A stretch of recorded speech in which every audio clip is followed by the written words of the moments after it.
Halo, perkenalkan nama saya Dia Arini Puspitasari dengan nomor NPM belakang 255. Saya Najwa Tias Nadifa dengan NPM akhir 262.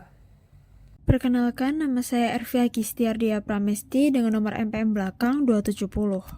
Perkenalkan, nama saya Fidel Bibas Nuta Zafran, NPM akhir 263. Perkenalkan, nama saya Lutfi Alia dengan NPM belakang 260. Perkenalkan, saya Agda Olivia Febiona dengan NPM akhir 258. Baik, di sini saya akan menjelaskan tentang kas. Kas adalah aset paling likuid yang digunakan sebagai standar pertukaran serta dasar pengukuran akuntansi. Nah, yang termasuk dalam kas itu ada uang tunai, koin, dan dana yang tersedia di bank. Nah, beberapa instrumen keuangan seperti cek bersertifikat, cek kasir, kemudian wesel bank juga dianggap sebagai kas. Nah, tabungan dan rekening giro juga diklasifikasikan sebagai kas karena dapat ditarik kapan saja. Oke, selanjutnya itu ada pelaporan kas. Nah, pelaporan kas ini tuh dibagi menjadi 3. Yang pertama itu ada setara kas. Nah, setara kas itu investasi jangka pendek yang sangat liquid dan dapat dikonversi menjadi kas dalam jumlah yang pasti dengan resiko perubahan nilai yang tidak signifikan. Nah, IFRS itu menyarankan bahwa hanya investasi dengan jatuh tempo 3 bulan atau kurang dari 3 bulan yang memenuhi syarat sebagai setara kas. Nah, contoh dari setara kas itu seperti obligasi pemerintah, kemudian kertas komersial, kemudian ada reksadana pasar uang. Nah, kemudian yang kedua itu ada kas yang dibatasi. Nah, kas yang dibatasi itu dana kas yang disisihkan untuk tujuan tertentu dan tidak dapat digunakan secara bebas untuk operasi bisnis sehari-hari. Nah, dalam pelaporan keuangan, kas yang dibatasi itu biasanya dipisahkan dari kas reguler karena memiliki pembatasan penggunaan. Nah, contoh kas yang dibatasi itu seperti dana untuk pembayaran utang atau dividen, kemudian dana yang dijamin dalam kontrak atau perjanjian, kemudian dana untuk ekspansi atau proyek khusus. Nah, untuk pelaporan dalam laporan keuangan, jika kas yang dibatasi atau digunakan dalam waktu dekat, misalnya dalam 1 tahun, maka diklasifikasikan sebagai aset lancar. Nah, jika kas tersebut disimpan untuk jangka panjang, misalnya untuk ekspansi atau untuk pelunasan utang jangka panjang, maka diklasifikasikan sebagai aset tidak lancar. Nah, perusahaan itu wajib mengungkapkan informasi terkait kas yang dibatasi dalam catatan atas laporan keuangan agar transparan kepada pemegang saham dan investor. Nah, yang ketiga itu ada carukan bank. Nah, carukan bank itu terjadi ketika sebuah perusahaan menarik lebih banyak uang dari rekening banknya dibandingkan dengan saldo yang tersedia. Nah, sehingga menyebabkan saldo tersebut itu negatif. Nah, ini pada dasarnya adalah bentuk pinjaman jangka pendek dari bank untuk menutupi kekurangan kas sementara. Nah, pelaporan dalam laporan keuangannya itu jika carukan diperbolehkan oleh bank dan merupakan bagian dari manajemen kas perusahaan, maka akan diklasifikasikan sebagai kas dan setara kas. Nah, jika tidak ada perjanjian atau fasilitas carukan, maka bank overdraft dikategorikan sebagai kewajiban lancar dalam laporan posisi keuangan atau neraca yang mirip dengan utang jangka pendek. Nah, selanjutnya itu ada ringkasan item yang terkait kas. Nah, di sini itu ada tabel yang tentang klasifikasi kas, setara kas, dan item non-kas. Yang pertama itu ada item kas. Nah, itu diklasifikasikan sebagai kas. Nah, keterangannya jika tidak dibatasi itu maka dilaporkan sebagai kas. Namun jika dibatasi itu diidentifikasikan dan diklasifikasikan sebagai aset lancar ataupun tidak lancar. Yang kedua itu ada kas kecil dan dana perubahan. Itu diklasifikasikan sebagai kas.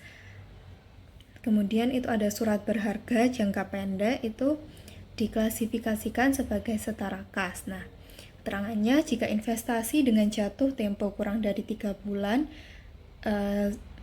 sering digabung dengan kas. Kemudian selanjutnya itu ada surat berharga jangka pendek, itu diklasifikasikan sebagai investasi jangka pendek. Nah, keterangannya jika investasi dengan jatuh tempo 3 sampai 12 bulan. Kemudian selanjutnya itu ada cek mundur dan IOU, itu diklasifikasikan sebagai piutang. Itu keterangannya diasumsikan dapat ditagih. Kemudian ada uang muka perjalanan, itu diklasifikasikan sebagai piutang. Kemudian keterangannya itu diasumsikan ditagih dari karyawan atau dikurangi dari gaji mereka. Kemudian selanjutnya itu ada ongkos kirim, itu diklasifikasikan sebagai biaya dibayar di muka. Keterangannya ongkos kirim ini itu juga dapat diklasifikasikan sebagai persediaan perlengkapan kantor. Kemudian ada jarukan bank, itu diklasifikasikan sebagai kas. Keterangannya jika saling hapus tidak memungkinkan, diklasifikasikan sebagai liabilitas jangka pendek.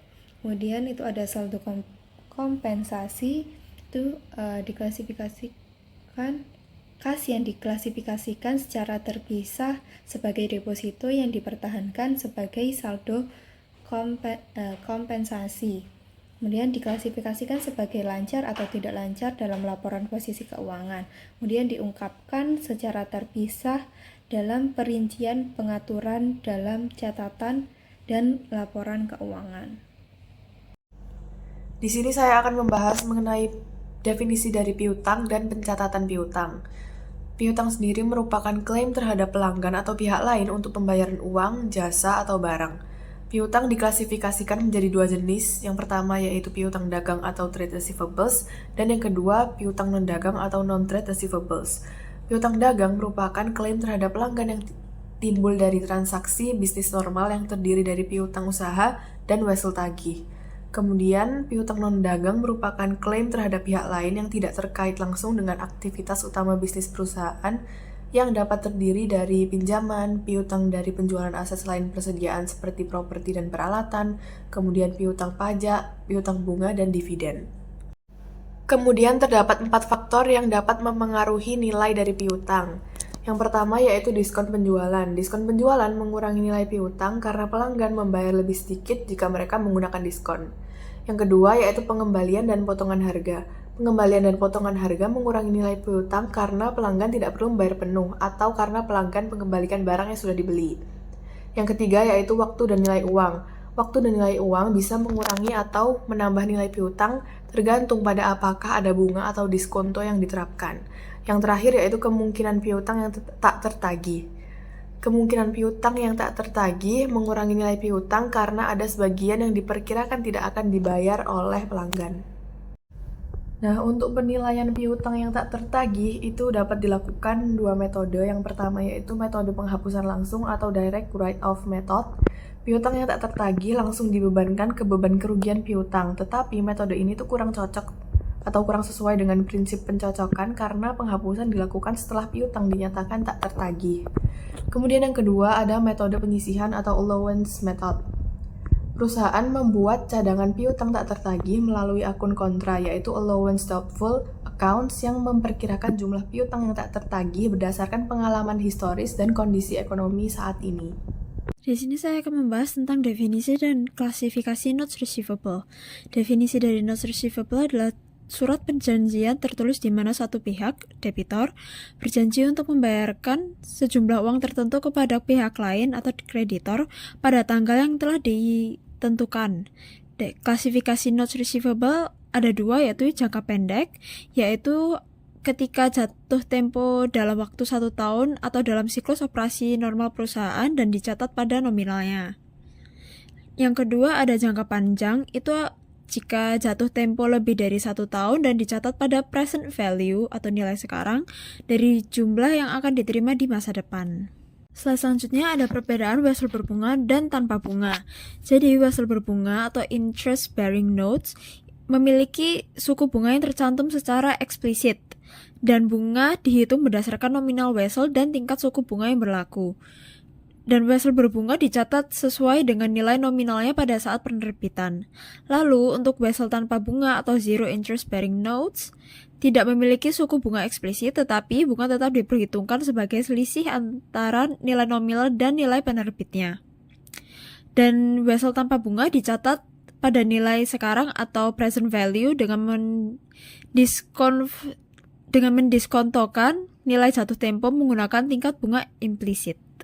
Lalu ada penentuan nilai sekarang, present value, dan pencatatan bunga. Jadi untuk penentuan present value itu dihitung dengan menggunakan faktor nilai sekarang dari bunga dan pokok weselnya. Jika bunga yang ditetapkan berbeda dari tingkat pasar, wesel itu dicatat dengan diskon atau premium. Yang kedua ada pencatatan bunga. Jadi yang pertama ada metode suku bunga efektif atau effective interest method yang bunganya diakui berdasarkan nilai tercatat wesel yang harus diperbarui. Yang kedua ada metode garis lurus atau straight line method yang diskonnya atau premium diamortisasikan dalam jumlah setiap periode. Selanjutnya ada penggantian pengakuan piutang. Penggantian pengakuan piutang ini biasanya terjadi ketika perusahaan itu tidak lagi memiliki hak atas arus kas piutang, seperti saat piutang dilunasi, pelanggan bangkrut, atau piutang dijual dengan memindahkan semua resiko dan manfaat kepemilikan. Selanjutnya ada transfer piutang.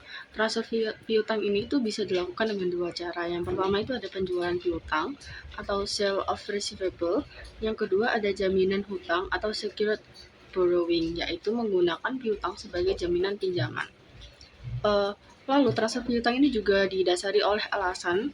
Yang pertama itu bisa untuk memenuhi kebutuhan kas, yang kedua bisa untuk mengelola risiko kredit, dan yang terakhir itu bisa untuk meningkatkan efisiensi operasi. Jadi, ini adalah materi lebih lanjut dari penjualan piutang. Penjualan piutang ini tuh dapat dilakukan dalam dua bentuk. Yang pertama itu bisa tanpa jaminan. Jadi, pembeli piutang itu menanggung resiko penuh atas kredit macet. Dan yang kedua itu dengan jaminan. Jadi, penjual itu tetap bertanggung jawab atas bagian resiko kredit macet sehingga mencatat kewajiban tambahan. Nah, yang kedua ini tuh jaminan hutang. Jadi, jaminan hutang ini tuh adalah penggunaan aset seperti piutang sebagai anggunan untuk mendapatkan pinjaman. Jadi, jika debitur itu gagal membayar, kreditur dapat menyita atau menggunakan aset tersebut untuk melunasi hutang. Di sini selanjutnya saya akan membahas mengenai analisis dan manajemen piutang. Yang pertama, kita akan membahas dengan rasio keuangan terkait piutang. Rasio ini itu mengukur seberapa penting perusahaan itu berhasil menagih piutangnya dalam satu periode. Nah, rumusnya dari rasio keuangan terkait piutang atau account receivable turnover itu ialah penjualan bersih dibagi rata-rata piutang usaha bersih. Nah, kita lihat kita lihat contoh di samping itu sudah ada dimasukkan totalnya. Itu penjualan bersihnya itu ada di 35.664 juta euro dengan rata-rata piutang usaha bersihnya adalah 2.274 euro ditambah 2.521 euro dibagi dengan 2. Nah, hasilnya itu rasio perputaran piutangnya itu 14,9 kali, yang artinya perusahaan ini itu rata-rata itu berhasil menagih piutang setiap 24,5 hari dibandingkan dengan jangka waktu kredit yang diberikan, misalnya 60 hari, maka menunjukkan efektivitas yang baik dalam pengelolaan piutang. Selanjutnya ada pengelolaan resiko kredit. Salah satu tantangan terbesar dalam manajemen piutang adalah resiko kredit, yaitu kemungkinan pelanggan tidak membayar tepat waktu atau bahkan gagal bayar. Nah, ada beberapa cara untuk mengelola resiko kredit tersebut. Yang pertama ada klasifikasi piutang, yaitu dengan mengelompokkan piutang menjadi beberapa kelompok seperti yang lancar, yang jatuh tempo, dan yang bermasalah. Lalu selanjutnya ada analisis umur piutang, yakni dengan melihat berapa lama piutang tersebut telah jatuh tempo untuk mengidentifikasi pelanggan yang sering telat membayar. Lalu yang ketiga atau yang terakhir yaitu ada penyisihan piutang tak tertagih, yakni dengan menyisihkan sebagian pendapatan untuk mengantisipasi kerugian akibat pelanggan yang gagal membayar. Selanjutnya ada strategi pengendalian piutang. Selain mengelola resiko, perusahaan itu juga perlu menerapkan strategi pengendalian piutang agar arus kas itu tetap sehat. Nah, ada beberapa strategi yang bisa diterapkan. Yang pertama itu menetapkan batas kredit bagi pelanggan berdasarkan analisis risiko. Lalu yang kedua itu memberikan diskon pembayaran cepat untuk mendorong pelanggan itu membayar lebih awal. Lalu yang ketiga itu menerapkan kebijakan penagihan yang ketat untuk menghindari keterlambatan pembayaran, lalu menggunakan piutang sebagai jaminan untuk mendapatkan pendanaan tambahan jika diperlukan. Nah, sehingga dengan strategi ini perusahaan itu dapat meningkatkan likuiditas dan mengurangi kemungkinan piutang macet. Baik, melanjutkan penjelasan dari teman saya. Di sini saya akan membahas tentang pengendalian internal untuk kas dan piutang. Perusahaan di sini juga harus menjaga penerimaan dan pengeluaran kas dengan pengendalian internal serta perlindungan fisik terhadap kas yang sedang mereka bawa atau di tangan dan juga yang ada di bank. Adapun upaya yang harus perusahaan lakukan agar pengendalian internal itu bisa berjalan, yaitu pertama, meminimalisirkan kas di kantor dan hanya menyimpan kas kecil dan kwitansi harian. Lalu, menyimpan kas dan dalam berangkas ataupun laci terkunci, serta segera menyetorkan kwitansi ke bank. Yang ketiga, yaitu mencatat transaksi kas dengan akurat untuk menghindari kesalahan ataupun kelalaian. Dan yang keempat, melakukan verifikasi saldo kas secara berkala, baik melalui perhitungan fisik maupun rekonsiliasi bank untuk mencocokkan catatan perusahaan dengan catatan bank. Lalu selanjutnya ada rekonsiliasi bank. Rekonsiliasi bank itu dilakukan untuk mencocokkan saldo kas menurut catatan perusahaan dengan laporan bank. Perbedaan antara keduanya itu bisa terjadi karena beberapa faktor, yaitu yang pertama, setoran dalam perjalanan. Biasanya setoran yang dicatat perusahaan tetapi belum diproses oleh bank. Lalu yang kedua yaitu cek yang belum dicairkan atau cek yang dikeluarkan perusahaan tetapi belum dicatat oleh bank. Lalu yang ketiga yaitu ada biaya bank, di mana biaya layanan bank yang baru itu diketahui saat laporan bank diterima.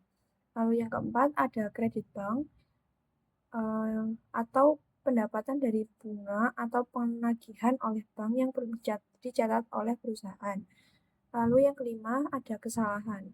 Nah, kesalahan pencatatan baik dari pihak bank maupun perusahaan.